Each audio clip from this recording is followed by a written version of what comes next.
नमस्कार दोस्तों, मेरा नाम है कमल और मैं आपका स्वागत करता हूं आपके अपने चैनल टेकडुगर पे। और दोस्तों आज के इस वीडियो में आपसे बात करने वाला हूं स्मार्ट वॉच के बारे में, क्योंकि लास्ट 2-3 साल में जो स्मार्ट वॉचेस हैं ये काफ़ी पॉपुलर हुई हैं। तो आज के इस वीडियो में आपके साथ स्मार्ट वॉच बाइंग गाइड देने वाला हूँ, यानी कि हमें स्मार्ट वॉच खरीदने से पहले किन खास बातों को ध्यान में रखना चाहिए, उसी के बारे में आज के इस वीडियो में आपके साथ बात करने वाला हूँ। तो बिना टाइम वेस्ट किए चलिए इस वीडियो को शुरू करते हैं। दोस्तों किसी स्मार्ट वॉच को लेने से पहले जो सबसे पहली चीज़ है जो आपको ध्यान में रखनी चाहिए वो होती है कंपैटिबिलिटी। और कंपैटिबिलिटी से क्या मतलब है कि वो जो आपकी स्मार्ट वॉच हो वो हर एक स्मार्टफोन के साथ कनेक्ट हो जाए। अब मैं अगर आपको कोई एग्जांपल देकर समझाऊं तो जैसे जो एप्पल की स्मार्ट वॉचेस होती हैं वो सिर्फ आईफोन के साथ ही कनेक्ट होती हैं, वो हमारे एंड्रॉइड स्मार्टफोन के साथ कनेक्ट नहीं होती हैं।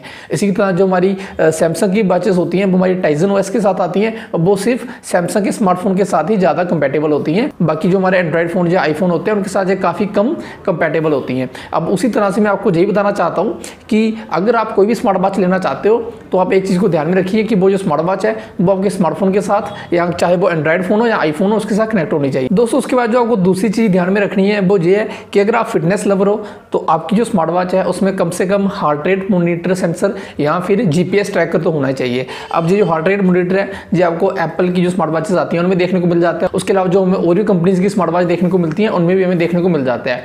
और खास करके जो जीपीएस ट्रैकर है ये तो आपके स्मार्ट वॉच में होना ही चाहिए, क्योंकि अगर आप कभी भी स्टेप्स ट्रैकिंग कर रहे हो या फिर आप कभी रनिंग कर रहे हो तो अगर जीपीएस आपके स्मार्ट वॉच में होगा तो वो जो आपके स्टेप्स ट्रैकिंग है उसको काफ़ी इजीली आपको बता देगा। उसके अलावा अगर हार्ट रेट मॉनिटर है तो आपने कितनी कैलोरी आज बर्न की है, आपकी जो हार्ट रेट की पल्स है वो किस तरह से चल रही है, ये सब आपको उस स्मार्ट वॉच में देखने को मिल जाएगा। तो आपको दो चीज़ें ध्यान में रखनी है कि एक तो उसमें हार्ट रेट मॉनिटर सेंसर होना चाहिए और दूसरा उसमें कम से कम जीपीएस ट्रैकर होना चाहिए। दोस्तों उसके बाद जो आपको नेक्स्ट चीज़ ध्यान में रखनी है वो ये है कि आपकी जो स्मार्ट वॉच हो उसमें जो बैटरी लाइफ है वो अच्छी होनी चाहिए, क्योंकि ऐसा नहीं हो कि आप अपनी वॉच को 14-15 घंटे चार्ज कर रहे हैं उसके बाद जो आपको 3-4 घंटे का बैकअप दे रही है। ऐसा बिल्कुल नहीं होना चाहिए। आपकी जो स्मार्ट वॉच है वो कम से कम आपको 10 से 12 घंटे का जो बैकअप है वो प्रोवाइड करे, क्योंकि आपको डे टाइम में वो वॉच पहनी होगी और रात को मे भी आप स्लीपिंग टाइम पे उस वॉच को चार्ज करो और वो सुबह तक चार्ज हो जाए।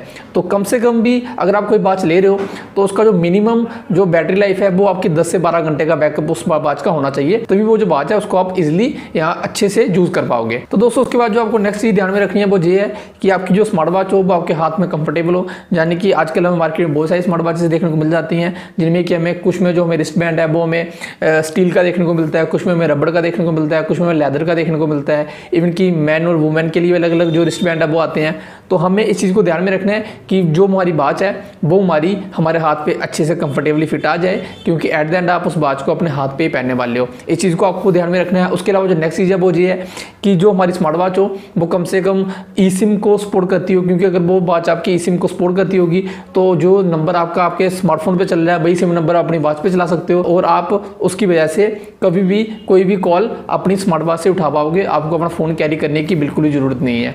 तो उसके अलावा मैं आपको और भी बताना चाहूँगा कि साथ में साथ अगर कोई भी वॉच हमारी आती है तो उसमें जो इनबिल्ट ऐप्स होती हैं उनको भी ध्यान में रखना है कि वो जो ऐप्स आपको स्मार्ट वॉच में मिल रही हैं वो आपके काम की हैं या नहीं है। तो ये कुछ बातें हैं जो कि आपको ध्यान में रखनी है। उसके अलावा मैं एक और चीज़ भूल गया कि दोस्तों आजकल जो भी स्मार्ट वॉचेस आती हैं मैक्सिमम टाइम पे क्या होता है कि जो हमें रिस्ट बैंड मिलता है उन वॉचेस में उसका रिप्लेसमेंट हमें इजीली नहीं मिलता है। तो आपको ये बात ध्यान में रखनी है कि अगर आप कोई स्मार्ट वॉच ले रहे हो तो उसका जो रिस्ट बैंड है या जो बकल है उसका रिप्लेसमेंट आपको इजीली मार्केट में मिल जाए, क्योंकि ज़्यादातर क्या होता है कि जो हमारे रिस्ट बैंड होते हैं यही खराब होते हैं, जिसकी वजह से जो हमारी स्मार्ट वॉच है वो भी खराब हो जाती है। तो उसका रिप्लेसमेंट आपको इजीली मिल जाए, ये चीज़ भी आपको ध्यान में रखनी है। तो बस यही था इस वीडियो में जो कि मैं आपको बताना चाहता था। अगर आपको मेरा वीडियो पसंद आए इसको प्लीज लाइक और शेयर कर दीजिए। उसके अलावा मेरे चैनल टेकडुगर को सब्सक्राइब कर लीजिए।